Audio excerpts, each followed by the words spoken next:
Hello everyone and welcome back to another video from Wake&Tech. In this video, I'm going to show you how to change your theme within the Fyers application. So let's get started right away. First of all, open up the Fyers application on your device. And if you haven't logged into your account already, proceed forward with using your credentials to log in. And once you have been logged in, you will be taken into your homepage. Now, if you wish to change the theme for your app, tap on the account icon at the bottom right corner and this will take you into your account page. Now from this page, tap on settings at the top section and now within this page, you will see the theme option. There are two different options within theme, which is the dark and the light. By default, the light theme is selected, but if you wish to change into dark mode, you can simply tap on the dark option and this will change your theme into the dark mode right away. And there you have it. This is how easy it is to change the theme within your Fyers application.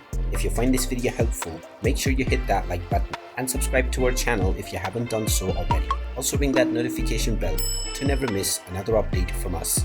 Thank you for watching and I will see you again in the next video.